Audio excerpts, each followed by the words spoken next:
Olá, minha gente! Estamos aqui de novo para ver agora uma aula sobre as funções matemáticas e trigonométricas que já vêm prontos na ferramenta do Portugal. Todas as linguagens de programação possuem funções prontas. O que são isso? São pequenos programinhas que a própria linguagem já possui e a gente utiliza elas dentro dos nossos programas. Sempre tem um nome, um parênteses. E dentro desse parênteses, nós passamos variáveis ou argumentos. A primeira função que nós vamos ver é a função ABS. A função ABS é a mesma coisa que o módulo de um número. Você passa um valor e ela te retorna esse número, o valor absoluto. Por exemplo, se eu colocar o ABS de -2, vai aparecer 2. Ok? Vamos fazer um exercício. Então, vamos lá. Olha aqui. Se eu escrever assim, escrever ABS de -5, só isso, ó. E rodar,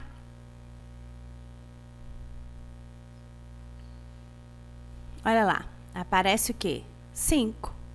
O valor do saldo negativo do banco. Nessa crise, vamos supor que o meu saldo negativo é -1.000. Meu saldo é -1.000, mas quanto que eu devo para o banco? R$ 1.000, positivo.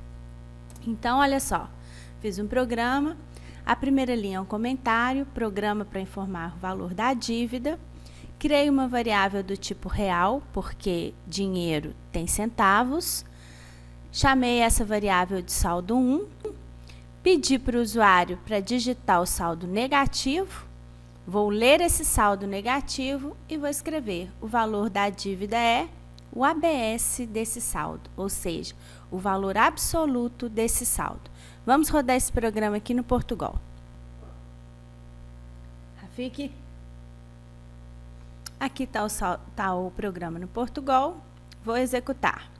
Entro com saldo negativo, então, -1.000, ok? O valor da dívida é 1.000, entenderam? Ótimo. Aleatório. Essa função é a única função que não passo nada dentro do parênteses. Aleatório, abriu e fechou parênteses. O que essa função vai fazer? Vai sortear um número aleatório entre 0 e 1. Vejam aqui no exemplo. X, que é uma variável do tipo real, com casas decimais, vai receber o aleatório, abriu e fechou parênteses. Então, x vai receber o aleatório, abriu e fechou parênteses. Nunca eu vou colocar nada dentro do parênteses, porque eu não posso escolher nada no aleatório. Ele sempre vai sortear um número entre 0 e 1. Olha só o número que ele sorteou. 0.2103650779. Então, um número grandão entre 0 e 1. Mas vamos supor que eu tenho o seguinte problema. Eu quero elaborar um algoritmo em Portugal para sortear um número para um bingo. O que eu vou fazer então? E as cartelas do bingo têm números entre 0 até 100. O que eu vou fazer então se o aleatório só sorteia números entre 0 e 1? Muito fácil. Basta eu multiplicar ele por 100. Olha só. Programa para sortear um número. Vou criar uma variável do tipo real, porque tem casas decimais. Vou atribuir a ela o aleatório vezes 100. O número sorteado é o int de num. Por que o int? Porque eu não quero as casas decimais. Olha só no Portugal.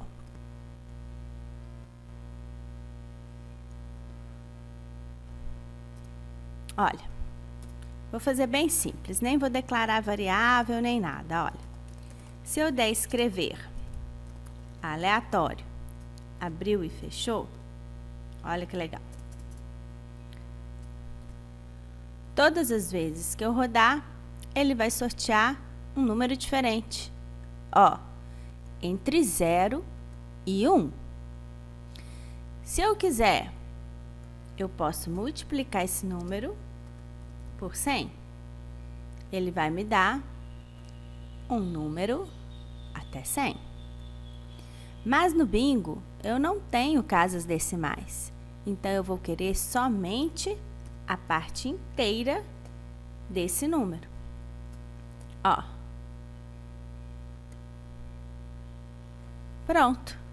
Agora, ele já tirou a parte fracionária e está me mostrando apenas o número inteiro, ok? E se eu quisesse ver só a parte fracionária?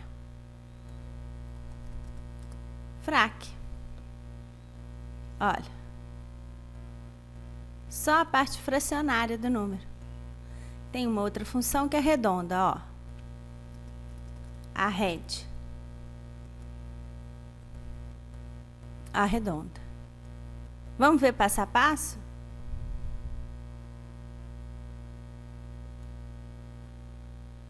Então, olhem só. Declarei uma variável do tipo real, com casas decimais, sorteei um número e multipliquei ele por 100. Quando eu fizer o arred desse número, ele vai me mostrar o número arredondado, ó, deu 73. Quando eu fizer o int, também vai dar 73, porque ele está mostrando somente a parte inteira desse número. Agora, eu quero a parte fracionária do número. Ó, me mostrou só a parte fracionária. 45, 52 e assim por diante. Ok? Entenderam? Bem facinho, né? Então, olha só. O arred faz um arredondamento de um número real. Ok? Lembrando que o arredondamento dele é sempre para baixo, então ele vai acabar funcionando igual o int. O int mostra só a parte inteira de um número, então aqui, se o número for 123.456, ele vai me mostrar só o 123, ok? O frac me mostra só o 456, que é a parte fracionária desse número. Agora, olha que exercício interessante. Vou solicitar ao usuário um número com 3 algarismos. Esse número eu vou colocar na variável chamada n. E eu vou querer mostrar esse número na ordem inversa. Por exemplo, se o usuário digitou 123, eu vou mostrar 3, 2, 1. Para isso, o que eu vou precisar fazer? Eu vou precisar separar os algarismos em centena, dezena e unidade. Ou seja, 1 é a centena, 2 é a dezena e 3 é a unidade. Como que eu vou fazer isso? Vou fazer isso usando o int e o frac do Portugal. Acompanhem comigo. Ó, vou criar o programa. Vou declarar uma variável do tipo real. Quando eu estou usando as funções int e frac, eu tenho que usar uma variável real. O n, que foi pedido, a centena, a dezena, a unidade, e vou criar duas variáveis temporárias que eu vou precisar para os meus cálculos intermediários. Vou pedir ao usuário para digitar o número com 3 algarismos.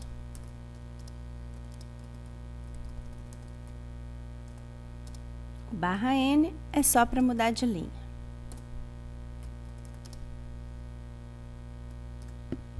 Ok, já li o número digitado. Agora, eu preciso separar a centena. Se o número fosse 1, 2, 3, eu preciso achar um 1. Como que eu vou fazer isso? Eu vou dividir o número por 100.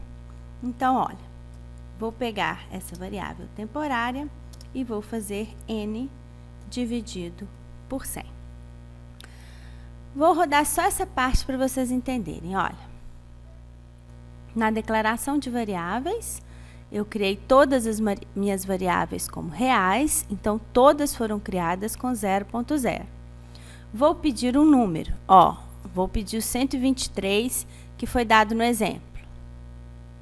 O 123 foi armazenado na variável n. Agora, o T1 vai fazer o quê? A divisão de 123 por 100. Olha só, eu obtive o número 1,23. O 1 vai ser a parte inteira desse número. Eu vou querer separar para a centena. Então, o 1 eu vou jogar para a centena. Olha só.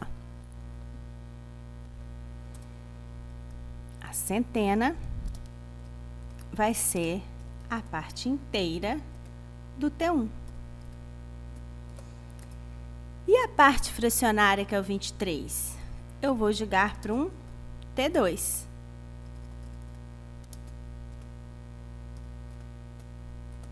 Olha só, vamos executar de novo para vocês irem entendendo passo a passo o que nós estamos fazendo. Declarei as variáveis, solicitei o número 123, dividi esse número por 100, achei 1,23. Olha, a parte inteira vai para o C, ou seja, a centena é 1, e a parte fracionária, que é o 23, vai parar no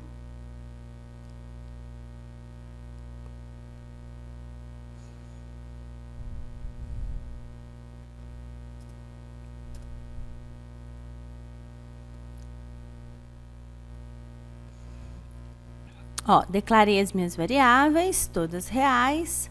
Vou pedir o número 123. Vou dividir ele por 100. Achei quem? 1,23. A parte inteira desse número, quer dizer, o 1, vai parar onde? Vai parar no C, que é a centena, 1. E a parte fracionária, que é o 23, vai parar no T2, T2 é 23. Ótimo. O que eu tenho que fazer agora? Eu tenho que pegar o 23 e dividir por 10. Eu vou achar quem? 2,3. Olha só. Então, agora o T2 vai ser ele próprio dividido por 10. Eu vou achar 2,3. Quem é 2? 2 é a dezena. Então, eu vou jogar para o D de dezena a parte inteira de T2. E a unidade é o 3, é a parte fracionária de T2. Olha, de novo, passo a passo. Declarei as variáveis, entrei com 123, dividi por 100, deu 1,23. O 1 vai para a centena e o 23 vai para o T2. Dividi por 10, deu 2,3. A parte inteira vai para a dezena e a parte fracionária vai para a unidade. Agora, eu já tenho os 3 números separados. Olha, centena é 1, dezena é 2, unidade é 3. Beleza. Agora é só mostrar invertido. Só que como eles têm casas decimais, eu vou pegar só a parte inteira dos números e mostrar invertido. Vamos lá? Vou escrever a parte inteira de U, seguida da parte inteira da dezena e a parte inteira da centena. Vamos ver se vai funcionar?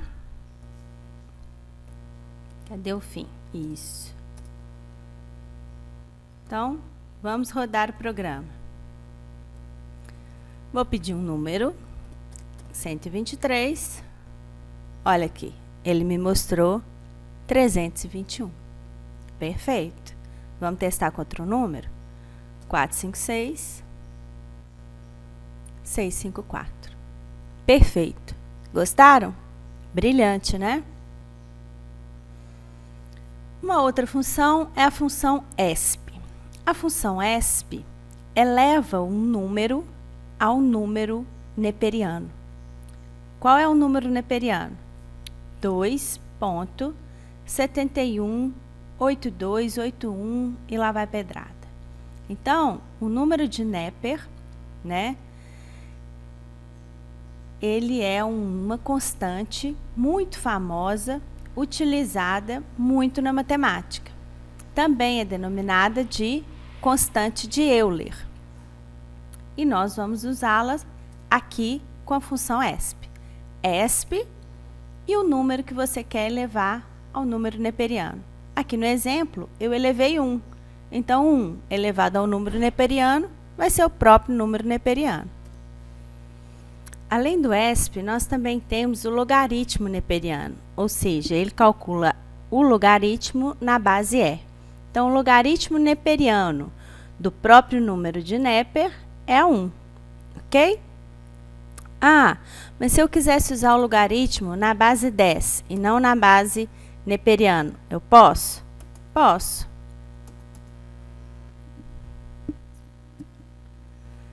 É o logaritmo na base 10, ok? Então, eu passo o valor que eu quero calcular o logaritmo e ele vai me calcular o logaritmo desse número. Tenho também a função potência. A função potência eleva um número a outro. Olha, nós aprendemos que para fazer potenciação, nós usamos o chapeuzinho. 2 elevado a 3. Porém, a gente também tem a função potência, que eleva um número a outro, potência de 2,3. Dá o mesmo resultado, ó, 8 e 8. Eu também tenho a função raiz. Se eu quiser tirar, por exemplo, a raiz quadrada de 81, eu tenho que fazer o quê? 81 elevado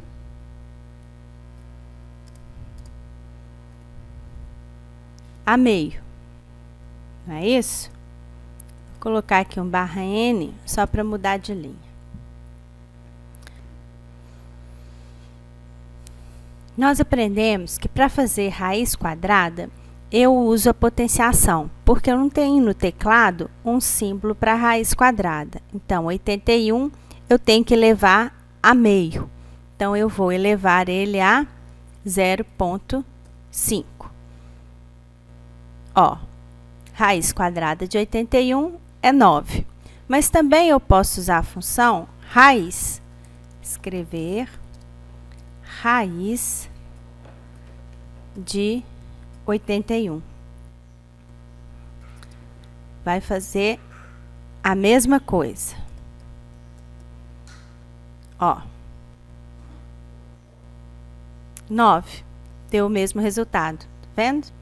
Então, tem a função potência, que eleva um número ao outro, e tem a função raiz, que eu passo o valor ou a variável que eu quero.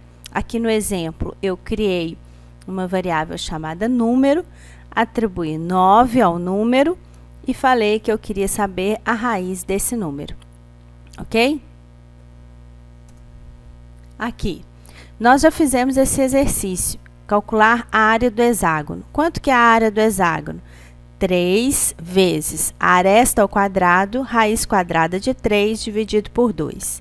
Em vez de usar o chapeuzinho, aqui eu vou usar potência e raiz. Olha só como ficou o exercício.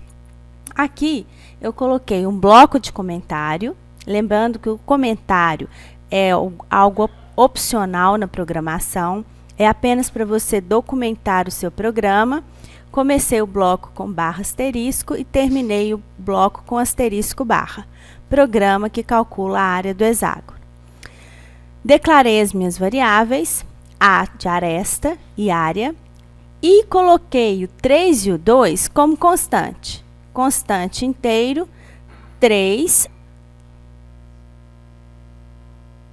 Vou pedir ao usuário para entrar com o valor do lado do hexágono, ler A. E vou calcular a área. A área é 3 vezes potência de A, vírgula 2, vezes raiz de 3. Então, aqui, ó,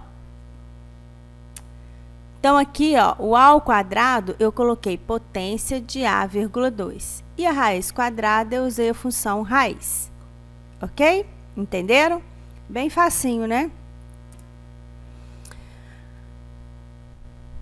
Agora nós temos as funções trigonométricas. Arco cosseno calcula o arco cosseno de um número. Arco tangente, arco seno, arco tangente, cosseno, seno, cosseno hiperbólico, tangente, tangente hiperbólica, seno, seno hiperbólico, tangente. O importante de todas essas funções trigonométricas é que as funções trigonométricas trabalham com radianos, não trabalham com graus. Então, se eu quiser saber a tangente de 45 graus, eu não posso colocar tan de 45, porque 45 está em graus. Então, eu tenho que transformar os graus para radianos. Como que eu vou fazer isso? Utilizando o π.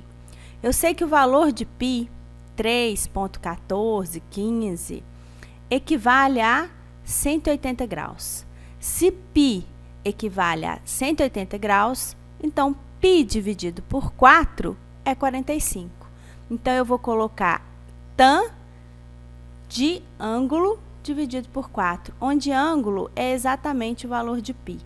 Então, sempre que eu usar funções trigonométricas, eu tenho que fazer a passagem do ângulo em radianos, não em graus. Se precisar, terei que fazer uma raiz de 3.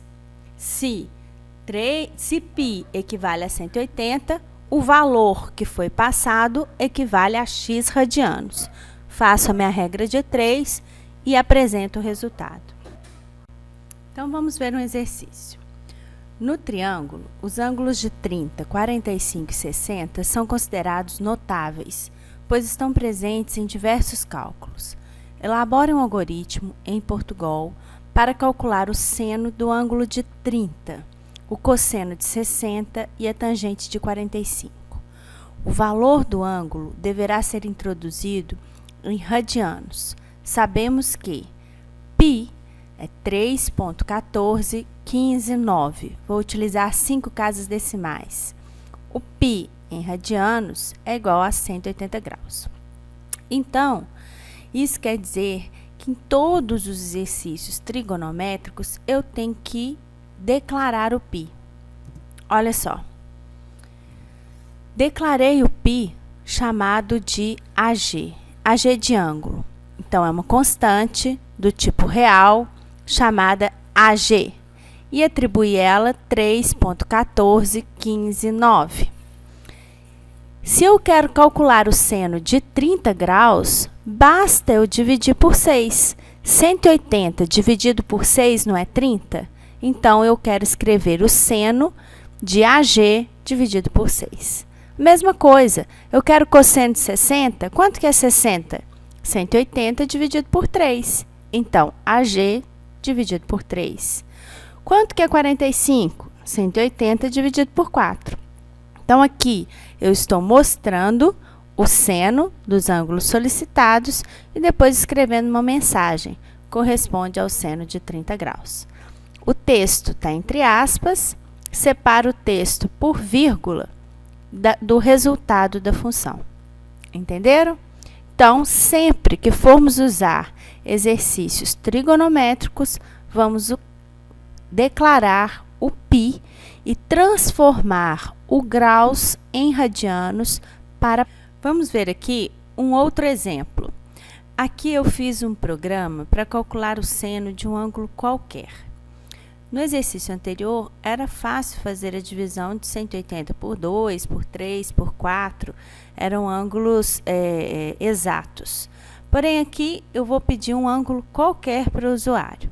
Então, eu declarei uma variável do tipo real que vai receber esse ângulo. Declarei a constante π, porque ela vai ser essencial para a gente transformar esse ângulo em radianos. Coloquei 5 casas decimais, 3,1415,9. Solicitei o usuário para digitar um ângulo qualquer.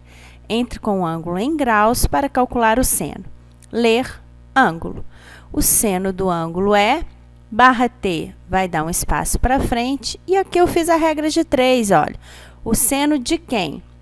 Esse ângulo, eu não sei quanto que ele vale em radianos. Então, eu tenho que multiplicar ele por π e dividir por 180 para achar o valor em radianos.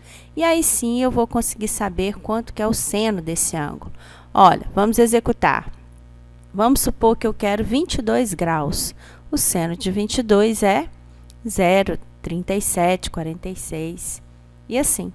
Então, todas as vezes que a gente utilizar funções trigonométricas, vamos declarar a constante π e utilizá-la para transformar o ângulo em radianos. Entenderam? Que bom! Espero que tenham gostado. Agora, fazer exercícios.